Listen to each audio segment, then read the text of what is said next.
అంటే మన తెలంగాణకు సంబంధించి హైడ్రా ఇది ఇప్పుడు బాగా సెన్సేషన్, మనం రీసెంట్ కూడా మాట్లాడుకున్నాం. కానీ ఈ హైడ్రా వల్ల ఇప్పుడు పేదలకి అంటే సామాన్యులు ఆల్రెడీ వాళ్ళకి ఇందిరమ్మ ఇల్లులు అంటే కాంగ్రెస్ ప్రభుత్వమే ఉన్నప్పుడు ఇందిరమ్మ ఇల్లులు ఇచ్చింది. ఆ ఇందిరమ్మ ఇల్లులు కూడా చెరువులోనే కట్టించారు. ఇప్పుడు ఆ చెరువులో కట్టించిన వాళ్ళ పరిస్థితి ఏంది అంటే ఇదే ప్రభుత్వమే కదా. ఇదే ఇప్పుడు ఈవెన్ ఎన్కన్వెన్షన్ కూడా ఎప్పుడుది, ఎన్కన్వెన్షన్ కూడా కాంగ్రెస్ ప్రభుత్వంలో ఇచ్చింది. అది పర్మిషన్లు ఇచ్చింది, వాళ్ళు అన్ని కట్టింది. ఆ టైంలో 2010లో అది ఓపెనింగ్ అయింది ఎన్కన్వెన్షన్ కూడా వాళ్ళ ప్రభుత్వంలోనే. వీళ్ళు ఏంటంటే అప్పుడు డబ్బులు తీసుకుని ఇచ్చారు, ఇప్పుడు డబ్బులు తీసుకుని కూలుస్తున్నారు అంతే. ఇప్పుడు డబ్బులు తీసుకుంట కోసం కూలుస్తున్నారు, అప్పుడేమో కట్టడం కోసం డబ్బులు తీసుకున్నారు. ఇలా అంతేగా లంచాలు, ఏ రూట్ అయితే ఆ రూట్ ఇప్పుడు కూలుస్తామని బెదిరించి డబ్బులు తీసుకుంటున్నారు. వీళ్ళు నిజాయితీగా కూలిస్తే నిజంగా హైడ్రా అనేది నిజంగా చెరువులన్నీ సేఫ్ గార్డ్ చేస్తే ఖచ్చితంగా ప్రజలకు మంచిది. కానీ నువ్వు అట్లా చేయట్లేదు. ఎన్నుకుని ఇప్పుడు నాగార్జున అటాక్ చేస్తే మొత్తం బిల్డర్స్ అందరూ భయపడతారు, బిల్డర్స్ అందరూ దారికి వస్తారు. సో బిల్డర్ కూటమికి వచ్చి అయ్యా ఇదిగోండి మా మీకు ఇచ్చే మీ మూట మీకు ఇస్తాం, మాకు ఏదో వెసులుబాటు కల్పిస్తారు. ఈ మూటల కోసం ప్రయత్నాలు. ఇప్పుడు మూటలు అందగానే 10 రోజులు వస్తాయి, మూటలు అంతే అని అయిపోగానే వాళ్ళకి ఒక సమయం ఇస్తున్నాం, సమయం కేటాయిస్తున్నాం, వాళ్ళని సరిదిద్దుకోవడానికి సమయం ఇస్తాం అంటారు. ఆ సమయం 6 నెలలు సంవత్సరం అంటే తర్వాత మర్చిపోతారు ఎవరు. అది ఈ డ్రామా. ఇప్పుడు ఆ డ్రామా ఎందుకు నాగార్జున కేసులో పెండింగ్గా ఉంది, మాకేమి కేసులో పెండింగ్ దీని మీద లేదు, కొట్టేస్తామని అన్నాడు. ఓకే, మీరు చట్ట ప్రకారం చేశారు. మరి కిరణ్ కుమార్ రెడ్డి తమ్ముడు అయ్యప్ప సొసైటీలో అన్ని బిల్డింగులు ట్రస్ట్ యొక్క ల్యాండ్ ఆక్యుపై చేసి ఇల్లు కట్టాడు. బిల్డింగులు అవన్నీ కూల్చారు. అప్పుడు సగం కూలుస్తాడుగా కోర్టు ఆర్డర్ తెచ్చుకున్నాడు అతను. కూలవకుండా ఉన్నాయి, సగం ఉన్నాయి. ఇప్పుడు కూడా చూస్తాడు, సగం కూలి సగం ఉంటాయి. మరి అది ఎందుకు కూల్చరా? ఇప్పుడు అది ఎందుకు కూల్చలా? ఎందుకు నీ కిరణ్ కుమార్ రెడ్డి నీ కాంగ్రెస్ ఓడి తమ్ముడైనా పొంగులెడ్డి ఎందుకు కూల్చట్లా? నోటీసులు ఇట్లా పొంగులెడ్డి అది చూపిస్తాను కదా, శాటిలైట్ పిక్చర్ చూపిస్తాను శుభ్రంగా బఫర్ జోన్లో ఉందని. అది ఎందుకు కూల్చో? ఓవైసీకి నోటీస్ కూడా ఇవ్వడానికి దయ్యం లేదు నీకు? ఇవ్వాలి మరి, ఎందుకు? ఇవన్నిటికీ ఏంటంటే విద్యార్థులు అకాడమిక్ ఇయర్ చాలా కష్టపడి కొన్ని ఫ్లాట్స్ ఉన్నాయి కాంగ్రెస్ వాళ్ళు కాంట్రాక్టులు కట్టిన అవి కూల్చడానికి మళ్ళీ అయ్యో ఎంతో కష్టపడి జీవితంతో కష్టపడి సంపాదించుకుని డబ్బులతో ఆ ఇల్లు కొనుక్కున్నారు, ఆ ఇల్లు కూలిస్తే వాళ్ళ పరిస్థితి ఏంటి? అందుకని వాళ్ళ కోసం వెసులుబాటు కల్పిస్తున్నాం అని 6 నెలలు టైం ఇస్తాం, 1 సంవత్సరం టైం ఇస్తాం, వీళ్ళ లోపల వాళ్ళందరికీ రీహాబిటేషను చేయాలి ఏవో చెప్తారు. ఈ లోపల ఎవడో కోర్టుకు వెళ్తాడు, కోర్టుకి స్టే చేస్తాడు, అయిపోతుంది. ఈ లోపల మూటలు అందేస్తాయి. ఈ మూటల కోసం ఈ సూట్ కేసులు అధిష్టానం పంపించి వీళ్ళకి ఆనవాయితీ. మా కాంగ్రెస్ యొక్క కల్చర్ అది. కాంగ్రెస్ ఏ రాష్ట్రంలో అధికారంలో ఉన్నా అక్కడ నుంచి సూట్ కేసులు ప్రతి 3 నెలలకి సూట్ కేసులు అధిష్టానానికి అందాలి. అది రాజశేఖర రెడ్డి గారి పీరియడ్లో కూడా దిగ్విజయ్ సింగ్ 3 నెలలకు ఒకసారి స్పెషల్ ఫ్లైట్ వేసుకొచ్చేవాళ్ళు, 3 సూట్ కేసులు వేసుకుని వెళ్ళేవాడు. అది వాళ్ళ ఆనవాయితీ, వాళ్ళ డిఎన్ఏ, వాళ్ళ పాలసీ అది. తనకి ఇప్పుడు సూట్ కేసులు వెళ్ళాలి. ఇక రేవంత్ రెడ్డికి కోమటిరెడ్డికి పోటీ. రేవంత్ రెడ్డి అనుభవం లేదు, సడన్గా మంత్రి అయ్యాడు, ముఖ్యమంత్రి. అంతకుముందు మంత్రి కూడా కాదు. సో ఈ పెద్ద ఇండస్ట్రియలిస్టు కాదు. సో వీళ్ళందరితోటి పరిచయాలు ఉండటానికి పెద్ద. కోమటిరెడ్డి ఏమో ఆల్రెడీ ఇండస్ట్రియలిస్టు, పెద్ద బడా బాబులతోటి పరిచయాలు ఉన్నవాడు. సో అతను పెద్ద సూట్ కేసులు అందించగలడు. సో అతనితో పోటీ పడి అతనికన్నా ఎక్కువ అందించాలంటే ఇలాంటి దందాలు చేస్తే కానీ రావు సూట్ కేసులు. అంతకన్నా చెప్తే ఇంకేమి దీంట్లో నిజాయితీ లేదు, ఇంకోటి లేదు. అండ్ విజయవాడ వరదలకు అండ్ ఇటు మన ఖమ్మం వరదలు అంటే 2 తెలుగు రాష్ట్రాల్లో వరదలు కమ్మిస్తున్నాయి. అయితే ఈ వరదలకు సంబంధించి అంటే మన తెలుగు ఇండస్ట్రీ హీరోలు చాలా మంది ఫస్ట్ ఎన్టీఆర్ నుంచి స్టార్ట్ చేశారు, విరాళాలు ఇస్తూనే ఉన్నారు. అయితే ఇందులో ముఖ్యంగా ఏంటంటే హీరోయిన్స్ ఇప్పుడు ప్రస్తుతం ఉన్న జనరేషన్ లో హీరోయిన్లు కూడా హీరోలతో సమానంగా తీసుకుంటున్నారు.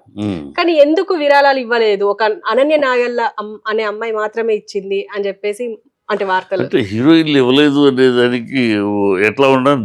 జనరల్గా ఆనాటి నుంచి ఈనాటి కూడా అనాదిగా హీరోలు అనేవాళ్ళు, పెద్ద ప్రొడ్యూసర్లు, హీరోలు అనేవాళ్ళు మా ఆనాటి రామారావు గారి పీరియడ్లోంచి ఆయన దివిసీమ ఇప్పుడు కానీ చేసేప్పుడు తారకృష్ణ గారు కానీ, నాగేశ్వరరావు కానీ, కృష్ణరాజు అందరూ ఆ హీరోలు ఇప్పుడు కూడా మన తెలుగు ఇండస్ట్రీలో హీరోలు స్పందిస్తారు. హీరోయిన్లు ఎట్లా అంటే ఇండస్ట్రీ తరఫున కొంత అమౌంట్ ఇస్తారు, ఇండస్ట్రీ తరఫున, ఫిలిం ఛాంబర్ తరఫున, అందరూ మొత్తం పరిశ్రమ తరఫున ఇస్తారు. ఒక వ్యక్తిగతంగా కాకుండా ఒక సంస్థ వ్యవస్థ తరఫున ఇస్తాం. అప్పుడు హీరోయిన్లు అందరూ వాళ్ళు ఇచ్చే డబ్బులు దాంట్లో ఇస్తారు. ఓకే. అట్లా ఎప్పుడు జరిగేది. ఇప్పుడు మేము పోయేసారి మేము సైతం చిరంజీవి గారు చేశారు, ఆయన పేరు మీద ఆ, ఆయన ట్రస్ట్ ద్వారా చేశారు, అందరూ ఇచ్చారు డబ్బులు అందరి పేరు, అది ట్రస్ట్ వెళ్తుంది అలా అనమాట. అలా ఒక వ్యక్తిగతంగా కాకుండా పెద్ద ఎత్తున ఒక సంస్థ ఫిల్మ్ ఇండస్ట్రీ ఇచ్చినప్పుడు దాంట్లో ప్రతి ఒక్కళ్ళు కలుపుతారు. అది ఆనవాయితీ, ప్రతిసారి ఆనవాయితీ. ఇండిపెండెంట్గా ఏ హీరోయిన్ కూడా ఇంతవరకు అలాగూ ఒకళ్ళొకళ్ళు ఇస్తున్నారు అనుకుంటే, అప్పుడు కొంతమంది పెద్ద టాప్ హీరోయిన్స్ ఇచ్చేవారు, మేము అందరు ఇస్తాను నువ్వు కూడా ఇవ్వమంటే ఇచ్చేవారు.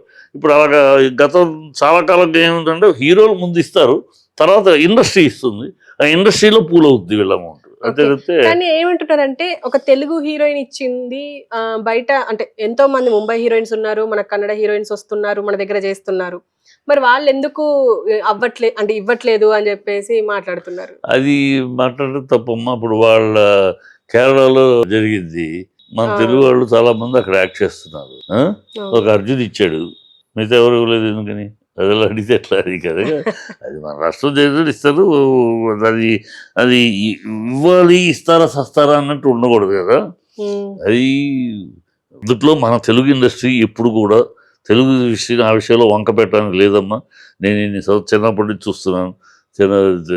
రామారావు గారు రాశాడు, దాని నాటకం వేశారు, ఆ నాటకం నాన్నగారు రాశారు. సో ఆ రోజు నుంచి చూస్తున్నాను ఇండస్ట్రీలో నేను. ఎప్పుడు వచ్చినా మన తెలుగు హీరోలు, మన తెలుగు ఇండస్ట్రీ గుండెలో తడి ఉన్న ఇండస్ట్రీ మనది. ఆ స్పందన, హృదయ స్పందన ఉన్న ఇండస్ట్రీ మన తెలుగు ఇండస్ట్రీ. ఎప్పుడు వాటి విషయాలు 10 మందికి ఆపద వచ్చినప్పుడు వాళ్ళు ఆదుకుంటానికి వెనకడుగు ఎప్పుడు వేయలేదు, ఎప్పుడు ముందడుగే ఉంటుంది. దీంట్లో మన ఊరినే కోడిగుడ్డు మీద వెంట్రుకలు వేసిన ఆయన ఇంత ఇచ్చాడు, ఈయన ఇంత ఇవ్వలేదు, ఈయన ఎందుకు ఇవ్వలేదు, ఇవన్నీ అనవసరపు కెలుకుడదు. ఎప్పుడు తెలుగు ఇండస్ట్రీ హృదయ స్పందనతో ఉన్న ఇండస్ట్రీ, తెలుగు గుండెలో తడి ఉన్న కళాం బిడ్డలు ఇక్కడ ఉన్నది కనుక ఎప్పుడు చేస్తూ ఉంటారు. అది ముందు వెనక ఒకళ్ళప్పుడు ఒకళ్ళు అంతే తప్పితే దాన్ని విమర్శించి చేసేవాళ్ళు ఎవరైనా ఉంటే వాళ్ళకి అవగాహన లోపం ఉంది. ఇప్పుడు తెలుగు స్టేట్స్ లో వరదలు వస్తున్నాయి, కానీ విజయవాడలో వరదలు రావడానికి కారణం ఆ గేట్లు ఎత్తేయడం వల్లే. ఆ గేట్లు కూడా అంటే చంద్రబాబు ఎవరో ఇండైరెక్ట్ గా అవసరం లేమో, డైరెక్ట్ గా చెప్తాం. అదే చంద్రబాబు తన ఇల్లు కూలిపోతుంది నీళ్ళు వస్తే, అందుకని ఆ 11 గేట్లు ఉన్నాయి. ఆ 11 గేట్లు పెట్టింది ఎందుకు? నీళ్లు అటు ఇటు రాకుండా ఉండటం కోసం కట్టింది. ఈ వరద వస్తే ఇక్కడ ఆయన కరకట్ట మీద కట్టాడు ఇల్లు, ఆ కరకట్ట మీద ఇల్లు అది కూల్చేయాలి. అసలు కూడా చంద్రబాబు ఈయన రేవంత్ రెడ్డి ఇచ్చింది, మరి ఆయనకి హిట్ కావాలి. రేవంత్ రెడ్డి చెరువు మీద ఉన్నాయి కూలుస్తా ఉంటే మరి కరకట్ట మీద కట్టాడు ఆయన. ఆయన ఉంటున్న ఇల్లు మళ్ళీ పైగా నా ఇల్లు కాదు, అద్దెలు అయితే అద్దెకైతే నువ్వు ఉంటున్నావు కదా, దాన్ని నీకు బుద్ధి ఉండాలి కదా, చీఫ్ మినిస్టర్ నువ్వు. ఆ కరకట్ట మీద కట్టకూడదు, ఎలా కడతారు? ఇప్పుడు ఆ కరకట్ట మీద కట్టారు, ఈ వరద ఇటు రాకుండా ఉండటం కోసం గేట్లు ఎత్తేసారు. గేట్లు అయితే మొత్తం విజయవాడ నగరంలోకి దిగింది. చంద్రబాబు తన దీన్ని కాపాడుకోవడం కోసం ముందు సరే తీస్తున్నారు, ఓకే ఇది తీసేస్తున్నారు, అప్రమత్తం చేయాలి కదా. ఈ గేట్లు తీయబోతారు, రేపు అందరూ తీర ప్రాంతాల్లో వాళ్ళు దూరంగా వెళ్ళండి, రీహాబిలిటేషన్ వాళ్ళకి చేసి వేరే చూపించగా చెయ్యాలి. అది లేదు, ఎక్కడ తను కూలిపోతుందో ముందస్తు ఆలోచన లేకుండా తన ఆస్తి కాపాడుకోవడానికి డైరెక్ట్గా 11 గేట్లు ఎత్తేయటం వల్ల ఈ ఉపద్రవం. 11 గేట్లు ఉంచిందే అక్కడ ఈ నీళ్ళు ఇటు రాకుండా ఉండటం కోసమే. అది పొంగితే కరకట్ట మీద వస్తుంది, కరకట్ట వస్తే నీళ్ళు తప్పులేదు కదా, కరకట్ట అక్కడికి పొంగితే అక్కడికి వస్తుంది. అది కాకుండా అసలు గేట్లు ఎత్తేటప్పటికి కరెక్ట్ కాకుండా ఇటు వచ్చేసింది మొత్తం. అది కావాలని అతను కాపాడుకుంటానికి